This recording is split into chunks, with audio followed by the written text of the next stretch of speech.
El derecho sucesorio se define como el conjunto de normas jurídicas que regulan la transmisión de bienes, derechos y obligaciones no extinguidas por la muerte del cujus a una o más personas que son llamadas a adquirir por testamento o por la ley.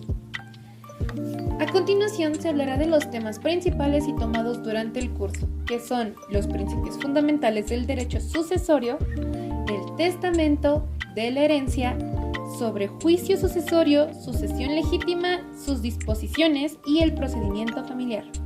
Al finalizar el video, los últimos temas se verán a cabo por dos casos de juicio sucesorio y uno testamentario y otro intestamentario.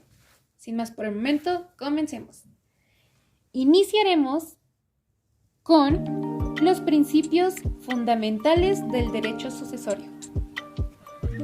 Pero antes que nada, hablemos un poco sobre lo que es el derecho sucesorio. Es una transmisión de bienes y derechos obligaciones no extinguidas por la muerte a una o más personas, que son llamadas a adquirir por testamento o por ley. ¿De qué manera y a quién se le transmiten derechos y obligaciones? Bienes a una persona cuando muere. Las normas se encargan de definir el reparto de bienes y derechos, la forma que deben tener los testamentos, qué hacer en caso de que no existiese ese documento, a los motivos por los que los potenciales herederos no pueden suceder a una persona.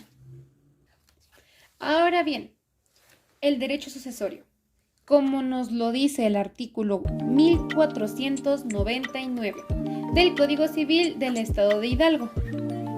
El testamento es cuando su forma es ordinario o especial. 1500. El ordinario puede ser público abierto, público cerrado, público simplificado o hológrafo.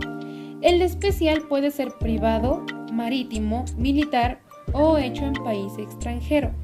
No pueden ser testigos del testamento los amanuenses del notario que lo autorice, menores de 16 años, los que no estén en su sano juicio, en este caso serían ciegos, sordos, mudos, los que no entiendan el idioma del testador, los herederos o legatarios o líneas de grados y los condenados por delito de falsedad.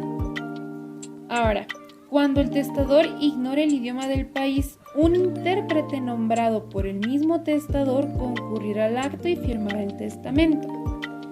Notario y testigos que intervengan en un testamento deberán conocer al testador o cerciorarse de algún modo de su identidad, en su sano juicio y libre de cualquier coacción. Ahora, si no se puede verificar la identidad del testador, se declara ante el notario o por los testigos en su caso se agregan uno u otros, todas las señales para caracterizar. No va a tener validez si no se comprueba la identidad.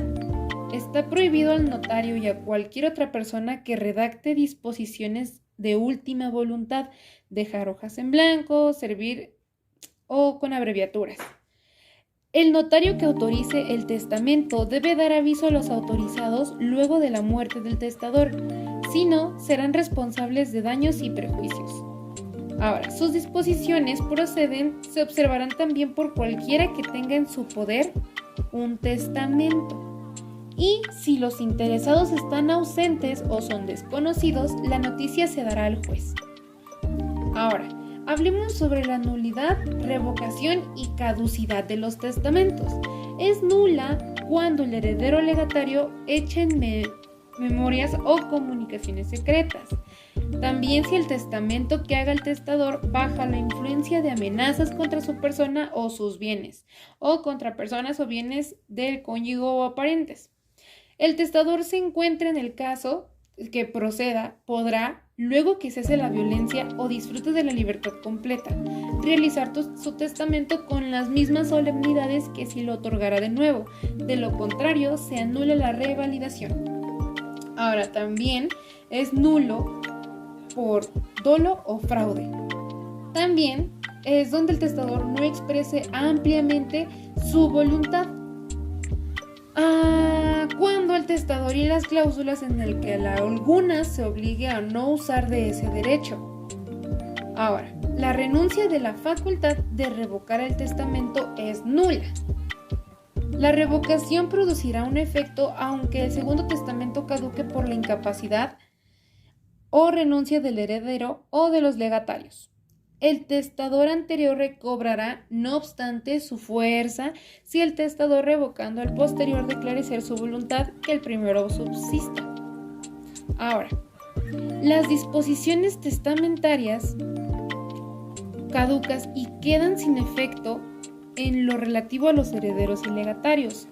Si el heredero o legatario muere antes que se cumpla la condición, o si el heredero o legatario se hace incapaz de recibir la herencia o legado, si renuncia a su derecho, y todo esto lo vemos en el artículo 1947. Ahora bien, la sucesión testamentaria e intestamentaria ante juez o notario, juicio, testamento, herencia o legado. Aquí hablaremos sobre los herederos y legatarios. Ahora, el derecho de una persona se transmite a otra al momento en que fallece. A esto se le llama sucesión. ¿Cómo se puede tramitar? Ahora, el testamentario e intestamentario, antes de que fallezca, deja un testamento declarando sus bienes a otra, a quien corresponde esa transmisión. Ahora, si nos hablamos en un intestamentario, en este caso no debió haber dejado ningún testamento. Se otorga de manera ascendiente, descendiente o colateral. De manera ascendiente tenemos a los padres, abuelos y bisabuelos. De manera ascendiente sus hijos, nietos o bisnietos. Por el contrario, de manera colateral son hermanos y primos. Ahora, el autor decide cómo se repartirán sus bienes tras su fallecimiento unilateralmente. No requiere del consentimiento de herederos y lo puede revocar y hacer otro con otras disposiciones. Hay que dejar muy en claro que el testamentario es cuando existe un testamento en que consta la voluntad del difunto en relación a sus bienes. El intestamentario es cuando no existe un testamento y aplican las reglas que precisa la ley. Por esta razón es que se hereda de manera intestamentaria a grados de familiares. Ahora bien, 5 puntos para realizar una sucesión testamentaria. Esto lo pudimos ver en varios videos y poder haber realizado este trabajo fue simplemente realizar resúmenes y comprendimientos sobre el tema. Hablamos sobre el primer caso, que es sobre la radicación. En una sucesión testamentaria, los beneficiados solicitan, los presuntos herederos, se haga al notario para que pueda informar al Archivo General de Notariado el estado correspondiente, Archivo Público de la Sociedad y Archivo del Poder Judicial del Estado correspondiente si existe memoria o testamento inscrito. Este proceso es no contencioso, no hay problema y se puede desarrollar sin ninguna complicación. Sus requisitos son el certificado de defunción y el acta de nacimiento de los herederos. Ahora bien, hablamos sobre el reconocimiento de la validez del testamento, el reconocimiento de los herederos y la ratificación de la albacea, o más bien vendría siendo un nombramiento. Pero hay que tener en claro que la albacea es el representante de la persona que murió. La albacea debe hacer un inventario, un avalúo de los bienes de toda la masa hereditaria. Claro, tiene la obligación, es un procedimiento que tiene que hacer ante un notario. Después tiene la obligación de hacer un reporte de la masa hereditaria. Rinde cuentas, reporta si ha tenido algún fruto, entre ellos tenemos lo que es dinero o vender o cosas por el estilo. Tenemos la rendición de la administración de la masa hereditaria, la adjudicación de bienes, que es por medio de una escritura pública, y el notario tendrá que redactar a solicitar de los herederos, la radicación y la adjudicación, que es un procedimiento hecho por la albacea. Y por último, los trámites de escrituración. El notario pone, adjudica o manda a inscribir a los propietarios las propiedades. Tenemos 2 vías, la vía notarial y la vía judicial. La vía notarial procede siempre y cuando sean mayores de edad y no exista un conflicto entre los herederos. Por el contrario, la vía judicial existe al menos un menor de edad y existe conflicto entre los herederos. Ahora, la documentación que debe llevarse ante el notario vendría siendo el testamento, el acta de defunción y el acta de nacimiento del difunto, además de identificarse de herederos albacea. El notario ya cuenta con toda la información y demás. Se tramita en 2 escrituras y es un trámite hecho ante notario también. Ahora, la aceptación de herencia o aceptación del cargo del albacea, o en su caso, la repudiación de la herencia, para que el notario inicie este trámite, debe pedir informes de testamento al Archivo General de Notaría. Así comprobamos que el testamento entregado fue el último. Claro está que estamos hablando de sucesiones testamentarias. Anteriormente, en la intestamentaria, solamente nos solicitaba que tuviéramos el acta de defunción y la manera de comprobar nuestro parentesco con ellos.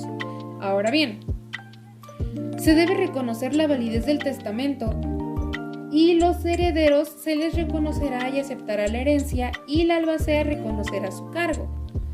Hay algo que se invertirá toda la masa hereditaria y se harán los avalúos y adjudicaciones, los bienes a favor de los herederos. Ahora, el notario mandará hacer 2 publicaciones de 10 en 10 días en un periodo de circulación nacional a fin de algún interesado que comparezca lo que su derecho convenga. A esto le llamamos edictos, ya que vienen saliendo de los periódicos y de esta manera podemos asegurarnos de que no haya ningún otro interesado que necesite, quiera o pueda pelear la masa hereditaria.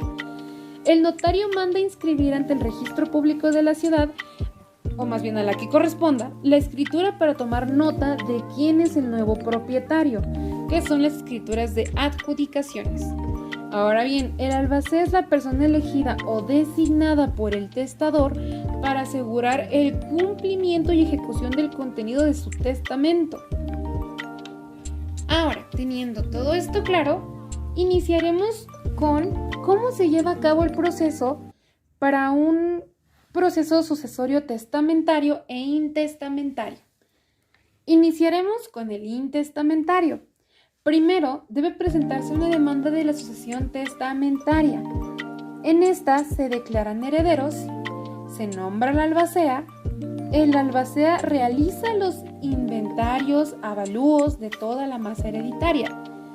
Aquí nos vamos directamente a que el albacea presente el inventario y avalúo de bienes. Lo aprueban los herederos y después se realiza un informe de gastos e ingresos durante el juicio. Y en base a esto se determina el reporte de los bienes conforme a la ley en cuanto a los grados de pertenencia. Después de haber sido declarados los herederos, que se presenten ante el notario, hay algo muy importante, la documentación.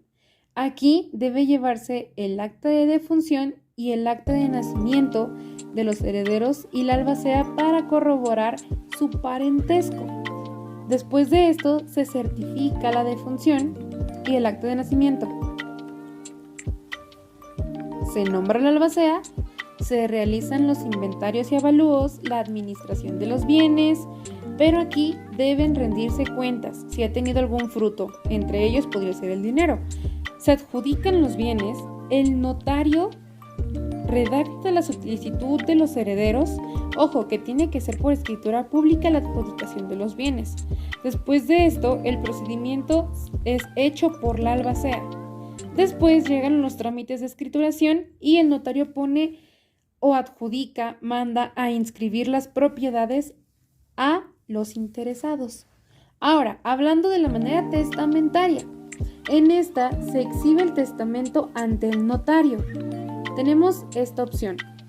Si radica, se busca en el archivo de notariado del Estado y si es válido y existe, primero, tenemos 2 opciones. Ok, no es válido y no existe. Es de esta manera que se presenta la demanda de sucesión testamentaria, que procede a intestamentario. Y si sí lo hay, se presenta la documentación y la escritura de radicación. De esto, se otorgan los bienes a las personas nombradas en el testamento. Y de ahí aparece el nombramiento del albacea y procederemos al juicio intestamentario. Pero en cambio, si sí existe la documentación, Después, ¿existe algún menor o incapaz? ¿Proceden o no proceden? Son aproximadamente 6 meses. Es el periodo más largo ya que existen menores o problemas entre los herederos. Si no hay, procede de igual manera, de manera notarial. Entonces, se lee el testamento y de ello, de toda la masa hereditaria, se realiza el procedimiento indicado para llegar a que el notario ponga o adjudica o mande inscribir las propiedades a los nuevos propietarios. Ahora, por último, hablaremos sobre los dos supuestos que nos dejaron dentro del aula de clases. Primero hablaremos sobre el supuesto 1, que es un juicio testamentario. Iniciemos. Muy buenas tardes. Mi nombre es Reina Xochitl Velasco Fuentes y soy la licenciada en Derecho y llevaré su caso. Primero que nada, hay que darnos cuenta y saber quién es Carlos Fersia, a quién le dejó sus bienes y qué podemos hacer con respecto a ello. Primero, Carlos Fersia murió en el mes de septiembre del año 2019. En su testamento dispuso lo siguiente: deja a su único hijo Leonardo su herencia y le sustituye por su estirpe de descendientes. Después deja a los hijos de su hermana llamada Yadira Fersia un inmueble de su propiedad. El resto de sus bienes instituye heredera a su pareja Alix Bauer, sustituida por el hijo del testador Leonardo Fersia. Hay que considerar, claro, algunos hechos. Leonardo, que tiene un solo hijo llamado Sergio, repudia la herencia de Carlos. Pero ante esto, Sergio puede reclamar la herencia de su abuelo. Después, Yadira, fallece Carlos y tiene una sola hija al momento de su fallecimiento llamada Jimena Valladares, aunque después de ello tiene una nueva hija que se llama Xochitl Valladares, pero solamente le podría corresponder a Jimena, ya que en el artículo 1271 del Código Civil para el Estado de Hidalgo nos menciona que no puedes heredar si no ha sido concebida antes de la muerte del cujus. Ahora, en el 1317 nos dice que si muere antes, a nadie podría corresponderle algo después de su fallecimiento. En el artículo 1296 nos menciona que la única nacida antes del fallecimiento es a la que le corresponde la herencia. Ahora bien, Alix Bauer murió antes que Carlos Fersia. Ante esto, en el artículo 1317 nos hace mención de su muerte y que no puede corresponderle su herencia a sus hijos, ya que no pudo recibir la herencia antes de que muriera Carlos porque ella falleció antes. Y de esa manera no pasa a su propiedad nada y tampoco a sus hijos. Ahora bien, ¿quiénes pueden heredar solamente a Carlos? Solamente Sergio y Jimena Valladares. Ahora bien, en el siguiente supuesto que nos habla de un sucesorio intestamentario, nos habla de Sergio Andrade, que murió en el año 2021. Entonces, había recibido una casa como parte de herencia y después de un largo juicio, junto con una suma importante de dinero, en lo que gastó por un auto y un pequeño negocio. Hay que tener en cuenta que por ser tan joven no había pensado en realizar un juicio, más bien un testamento. Ahora bien, por acta notarial se declaran herederos a su madre, a la señora Daniela Lujún y a la viuda Jimena Navarrete, que tiene como legítima del usufructo de la mitad de la herencia. Ahora, la señora Lujún muere en diciembre del año 2021, pero ella tenía herencia para no haber dejado ningún inconveniente que instituye de herederos únicos y universales a Sergio y a Carlos Andrade por partes iguales. La señora Lujún recibe la herencia de Sergio ya que ella fallece después que él. Entonces, su cistilla para los casos de premoherencia renuncia a incapacidad por sus respectivos descendientes. Significa que Sergio, después de haber premuerto a su madre sin descendientes, como se ha dicho, Carlos puede proceder para poder quedarse con la herencia completa de su madre, incluyendo la mitad que heredó por parte de Sergio. Ahora bien, en el artículo 1616 nos avisa que si solo quedara la madre, se queda con toda la herencia, pero hay viuda. Entonces, al principio se queda claro que Sergio deja por partes iguales a la viuda y a su madre. Entonces, en base al artículo 1599, con respecto a la sucesión legítima, Carlos puede quedarse con la herencia completa de la señora Luján sin que la viuda pueda realizar algún movimiento, en este caso, un acta de notariedad que declare heredera a Jimena.